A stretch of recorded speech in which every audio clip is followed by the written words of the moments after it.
promise to marry you if I grow up. Just wait for me, don't marry anybody.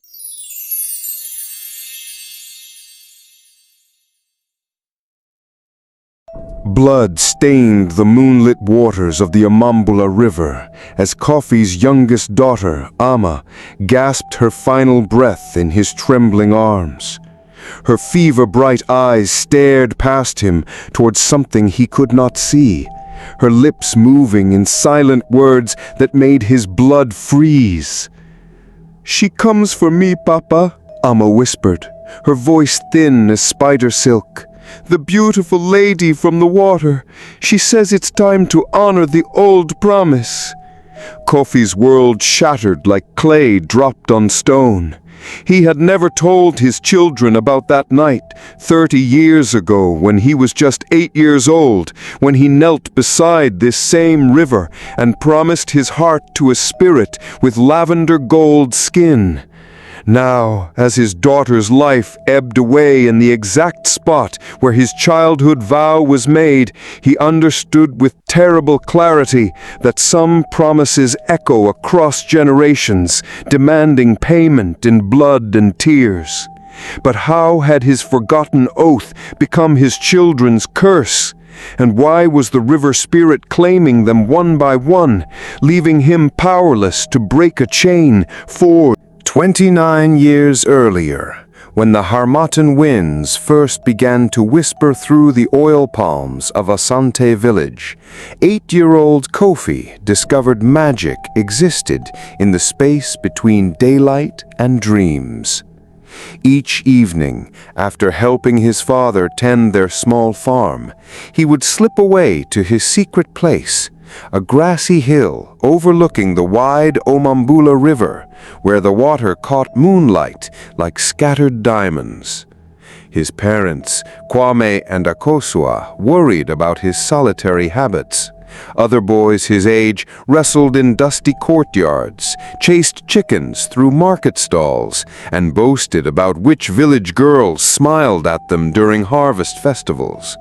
But Kofi preferred the company of crickets and stars, carrying his grandfather's bamboo flute to the riverbank, where he played melodies that seemed to rise from the earth itself. The flute was his most precious possession. Smooth bamboo carved with tiny fish and wave patterns, worn silky by generations of handling. When Kofi pressed it to his lips, the notes flowed pure and sweet, like clear water gliding over smooth stones. Villagers claimed they could identify his music from half a mile away, the sound drifting through the evening air with an otherworldly quality that made children pause in their games and adults stop their conversations to listen. While his friends spent their free time learning to weave palm fronds or practicing with wooden spears, Kofi devoted himself to music.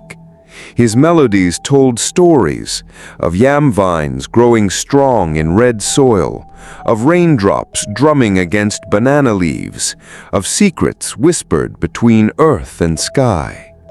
Though he never spoke of it aloud, his deepest songs carried fragments of longing for something he had never seen, but somehow knew existed just beyond the edge of his understanding. His father, Kwame, often found him by the water's edge as purple shadows stretched across the fields. "Boy," the older man would call, lantern swinging in his weathered hand, "come home before the spirits wake. The river holds dangers after dark." But Kofi felt no fear by the water. Instead, he experienced a strange sense of belonging, as if the flowing current recognized something in his music that he didn't understand. Night after night, he returned to his hill, playing melodies that seemed to call out to the darkness, waiting for an answer that never came. His mother, Akosua, tried to interest him in more practical pursuits. She taught him to identify medicinal plants, to read weather patterns in cloud formations, and to barter effectively at the weekly market. Kofi learned these skills dutifully, but his heart remained with his evening music. When relatives suggested he was old enough to think about eventual marriage, he would shake his head with a mysterious smile and say only, "My heart is already spoken for." The adults assumed he was being playful, the way children often are when they invent imaginary friends or claim to have grand adventures in their dreams. They had no way of knowing that his words carried the weight of absolute truth, or that his nightly serenades were not mere practice, but genuine love songs directed towards something he had never seen but believed in completely. As months turned to seasons and seasons to years, Kofi's routine never varied. Dawn brought farm work, weeding cassava plots, harvesting palm nuts, and helping his father repair the thatched roof of their small hut. But twilight belonged to music and mystery. His flute became an extension of his soul, each note a message sent across the water to whatever listened in the depths below. The river flowed on, carrying his melodies downstream to places he had never seen, while above, the stars wheeled in their ancient patterns, silent witnesses to a boy's unwavering faith that somewhere in the darkness, someone was listening. Then came the night when his faith was rewarded in ways more wonderful and terrible than he could have. The evening that changed everything began like countless others, with Kofi making his familiar journey to the hilltop overlooking the Omambula. The air hung thick with the scent of ripe mangoes and fresh earth, while below, the river reflected a crescent moon like a silver smile in dark water. He settled onto his favorite flat stone, pulled out his bamboo flute, and began to play a melody that had been growing in his mind for weeks. Something about promises and patience, about love that could bridge impossible distances. As the last notes faded into the night air, the river began to glow. At first, Kofi thought his eyes were playing tricks on him, the way water sometimes seems to shimmer with its own light when moonbeams dance on moving currents. But this radiance deepened, spreading in perfect circles from the center of the river until the entire surface gleamed like molten silver lit from beneath. The gentle lapping of water against the banks fell silent, as if the whole world had paused to witness what was about to unfold. From the heart of that luminous pool, she emerged. Ya rose from the water with the fluid grace of someone for whom the river was home. Her skin held the soft glow of moonlight filtered through deep water, shifting between pale gold and lavender as she moved. Long hair fell in gleaming waves past her shoulders, each strand seeming to carry its own inner light.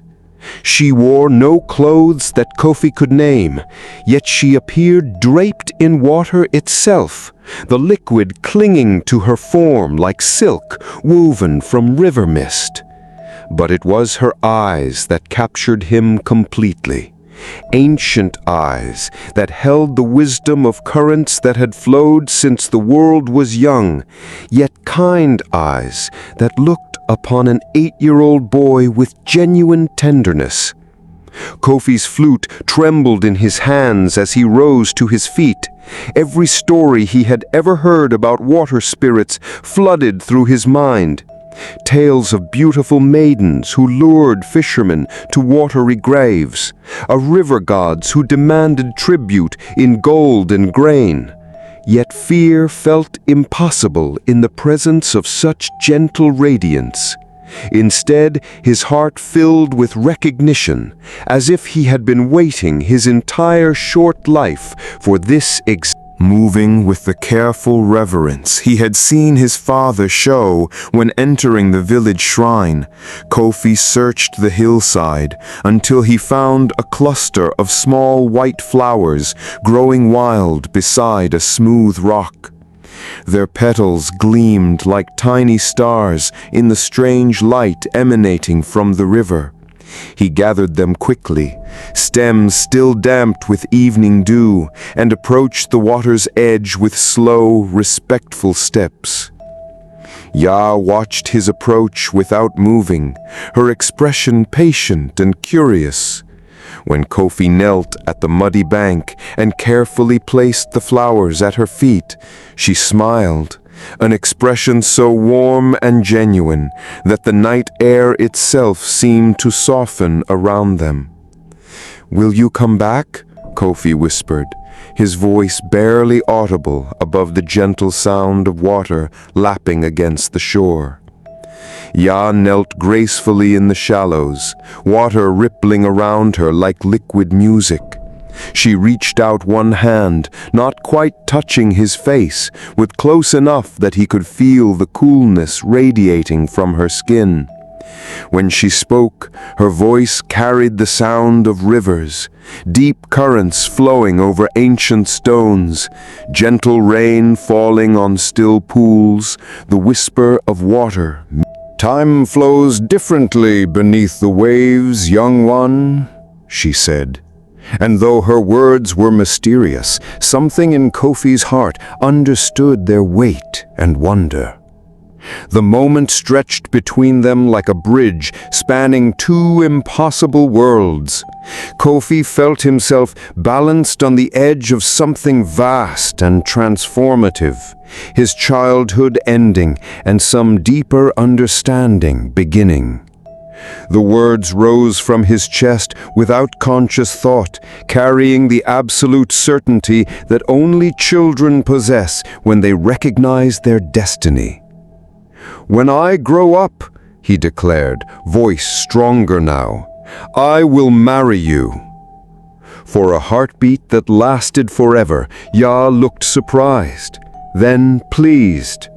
Her laughter rippled across the water like stones skipping on calm surface, a sound so beautiful that night-blooming flowers along the bank seemed to open wider in response. The glow around her intensified, and stars reflected in her eyes like tiny lanterns. She nodded, a single graceful movement that carried the weight of sacred vows. "I accept your promise, brave child," she said, and the river itself seemed to echo her words. "But know that promises to my people are binding across all the years of your life." Before Kofi could fully grasp the implications of her warning, Ya began to step backward into deeper water. The luminous glow folded around her like a closing door, and she sank beneath the surface with barely a ripple to mark where she had been. The river resumed its normal appearance, just dark water reflecting ordinary moonlight, leaving only expanding circles that lapped gently at the muddy shore. Kofi stood alone on the riverbank, heart pounding so loudly he worried it might wake the entire village. Above him, the stars glittered with new intensity, as if they too had witnessed something extraordinary. The white flowers he had offered floated scattered on the gentle current, already beginning their journey downstream toward the great sea. He remained by the water until dawn painted the eastern sky pale pink, replaying every moment, every word, every impossible detail of his encounter. When he finally turned toward home, walking barefoot through grass heavy with dew, one truth blazed in his mind with unshakable certainty. He had found his destiny beside the flowing waters of the Omambuela, and nothing would ever be the same again. But as the morning sun climbed higher, burning away the magical atmosphere of night, another truth began to whisper at the edges of his consciousness. A truth about the dangerous weight of promises made to beings whose nature mortals. Years flowed past, like the endless current of the Omambula, carrying Kofi from childhood through adolescence and into young manhood. His body grew tall and strong from farm work. His hands became calloused from planting and harvesting. His voice deepened from a boy's clear notes to a man's rich tones. Yet in all the essential ways he remained unchanged, still drawn to the riverbank each evening, still carrying his grandfather's bamboo flute, still faithfully waiting for Yaa to return. The village watched his transformation with growing concern and whispered speculation. Other young men his age had long since taken wives, built their own compounds, and begun raising families of their own. They invited Kofi to join their drinking circles, tried to arrange introductions with eligible young women, and eventually began avoiding him altogether when he politely but firmly declined all their social overtures. "That boy lives with his head in the clouds," his mother, Akosua, complained to her sister while they pounded cassava beneath the evening stars. 25 years old and still talking about music instead of marriage. How will our family line continue if he never takes a wife?" His father, Kwame, tried a more direct approach. One evening he followed Kofi to the riverbank and sat beside him on the familiar flat stone. The older man's joints creaked as he settled himself, and his breathing came harder now after a long day working their expanded farm. "Son," Kwame said carefully, watching the water flow past in the gathering darkness, "your mother and I won't live forever. We need to know our bloodline will continue, that someone will tend our graves and remember our names when we're gone." Kofi continued playing his evening melody, but his eyes met his father's over the bamboo flute. "I understand, Papa, but my heart is already given." "To whom?" Kwame pressed, frustration edging his voice. "I see no woman visiting our compound. You attend no courtship ceremonies. The matchmakers have stopped bringing prospects because you refuse to even speak to them properly." "My bride lives far away," Kofi replied quietly, lowering the flute to rest across his knees. "But I will be faithful to her as long as breath remains in my body." Kwame stared at his son's face in the moonlight, seeing an expression of serene certainty that both impressed and worried him. After a long moment, he sighed deeply and rose to his feet. "Very well, but if this mysterious bride never appears, you'll be old and alone with nothing but memories to warm your sleeping mat." After his father left, Kofi sat for hours beside the flowing water, wrestling with doubts that had been growing stronger each year. What if Yaya never returned? What if their encounter had been nothing more than a child's fevered dream? He was no longer the 8-year-old boy who had knelt by the river with a handful of wildflowers. Perhaps river spirits only appeared to children, vanishing forever once innocence gave way to adult concerns. Yet in all the essential ways, he remained unchanged, still drawn to the riverbank each evening, still carrying his grandfather's bamboo flute, still faithfully waiting for Yaya. Then came the evening that shattered his patient faith. A terrible drought had gripped the region for months, turning the red earth to dust and reducing the mighty Omambula to a narrow stream barely deep enough for children to wade across. Crops withered in the fields despite prayers and sacrificial offerings to the river spirits. People spoke in hushed tones about curses and angry gods, wondering what offense had brought this punishment upon their land. Kofi made his way to the riverbank as always, but the familiar stone sat high and dry above the shrunken waterline. Where once deep currents had flowed, only scattered pools remained, connected by threads of muddy water that moved sluggishly between exposed rocks. The air smelled of dying fish and rotting vegetation. He knelt at the edge of the largest remaining pool and began to play a melody of desperate longing, pouring all his years of faithful waiting into notes that seemed to evaporate in the hot, still air. As the song reached its climax, the stagnant water began to glow with familiar silver light.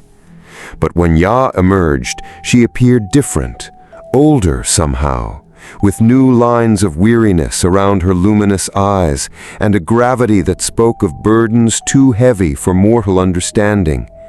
She rose only waist-deep from the shallow pool, water streaming from her hair like liquid starlight. "My faithful one," she said, and her voice carried notes of both joy and profound sadness. "You have waited long and well." "I would wait forever," he replied immediately, his words carrying the weight of absolute truth. Ya's expression grew troubled. "The drought comes because the river spirits grow angry.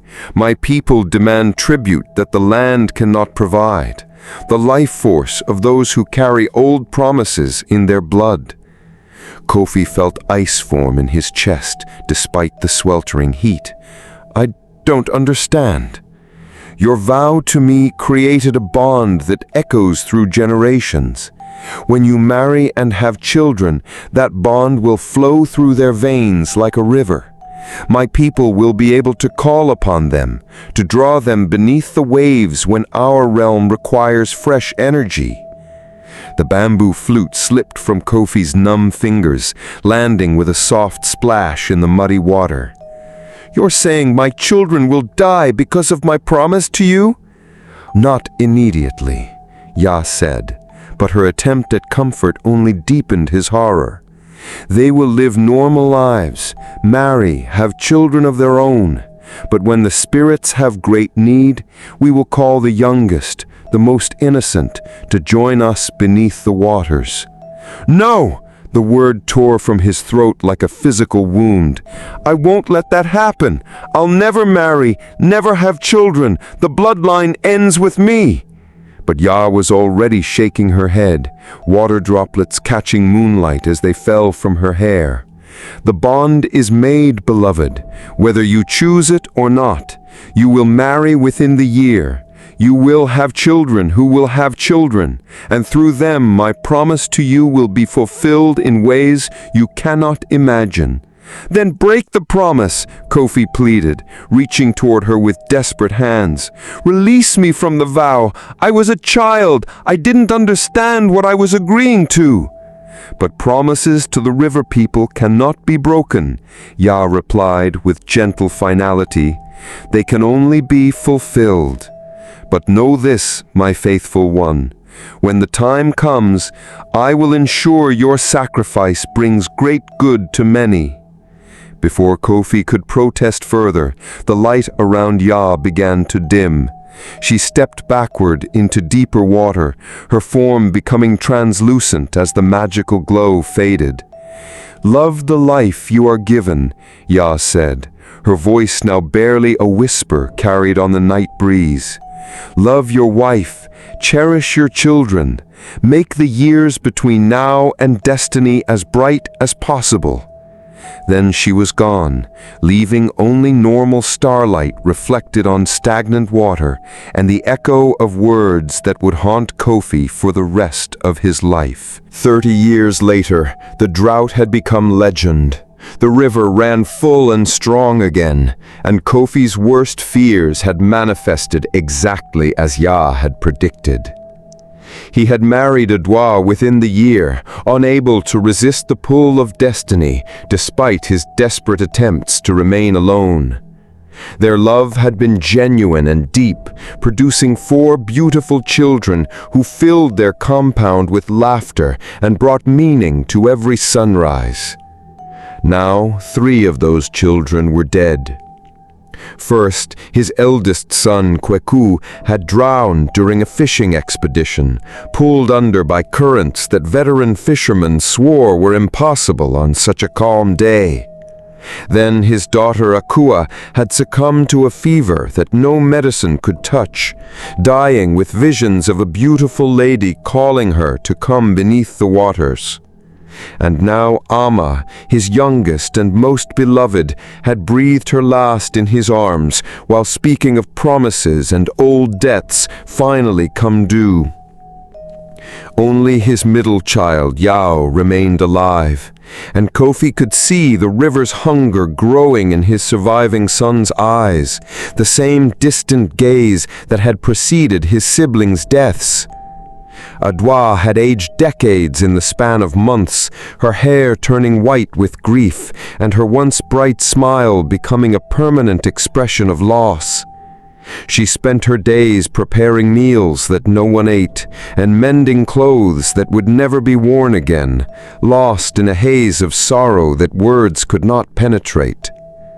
"Why?" she asked him one morning as they stood beside Amma's freshly dug grave. "Why are we being punished?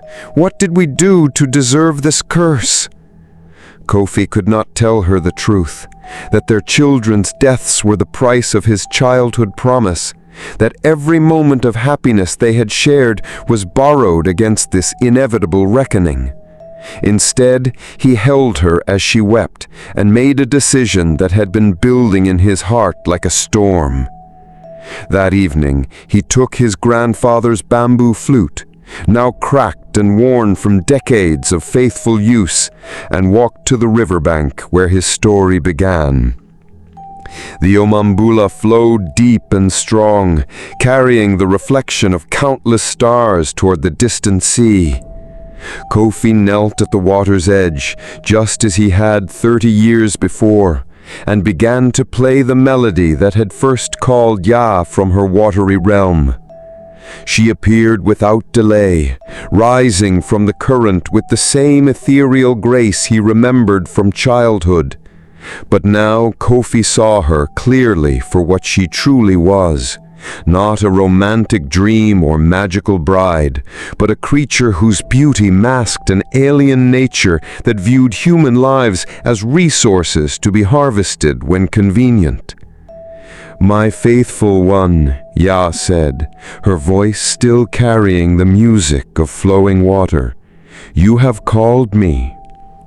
"I've come to make a new bargain," Kofi said, his voice steady, despite the rage burning in his chest. "Take me instead of my remaining son. Let Yao live a full life, marry, have children who will never know your curse. I'll come with you willingly if you release my bloodline from our bond." Ya tilted her head, considering his proposal with the detached interest of someone evaluating a trade offering. "You would sacrifice eternity beneath the waves to save one mortal life?" "I would sacrifice anything to undo the damage caused by my foolish childhood promise. My children died because I didn't understand the true cost of loving you. Let me pay that price myself instead of forcing it upon innocence." For long moments, Ya remained silent, starlight dancing on the water that surrounded her luminous form. When she finally spoke, her words carried notes of something that might have been genuine sadness. "Your love was real. Even knowing what you know now, part of you still remembers the wonder you felt when first we met." Kofi nodded, surprised to find this was true. Beneath his anger and grief, the memory of that magical night still glowed like an ember that time could never extinguish. "Very well," Ya continued. "I accept your bargain. Your son will be released from our bond, and his children after him. But you must understand, the moment you enter my realm, you cease to be human. You will become something between mortal and spirit, serving the river people for as long as water flows from mountain to sea." "I understand," Kofi said without hesitation. "When?" "Now," Ya replied, extending her hand toward him, "before courage fails or doubt creeps into your heart." Kofi rose to his feet and walked into the river, feeling cool water rise around his ankles, then his knees, then his waist. With each step, the current seemed to grow stronger, pulling him deeper into Ya's realm. When the water reached his chest, he felt his lungs fill not with liquid, but with something purer than air, the essence of rivers themselves, carrying life from source to sea. "Will I see them again?" he asked, as transformation began to change his mortal flesh into something new and strange. "My children who died?" "In time," Ya promised, her hand finally touching his as phosphorescent light enveloped them both. As consciousness faded and new awareness dawned, Kofi's last human thought was of gratitude that his love, however misguided, had finally found a way to protect rather than destroy. The bamboo flute floated away on the current, carrying 30 decades of faithful music toward the waiting sea, while beneath the waters 2 ancient promises found their resolution in sacrifice willingly given. Ya woke the next morning to find his father's sleeping mat empty and a note written in familiar handwriting. "Live freely, my son. Love deeply. The curse is ended." By the riverbank, only water flowed as it always had, carrying its secrets between earth and sky, while the village of Asante continued its ancient rhythms, never knowing how close they had come to losing their children to promises made beneath starlight long ago. But sometimes, on quiet evenings, when the moon was full, fishermen reported hearing flute music drifting across the water, melodies of love and sacrifice, of promises kept and debts finally paid, echoing from depths where mortal time held no meaning, and all stories eventually found their choice.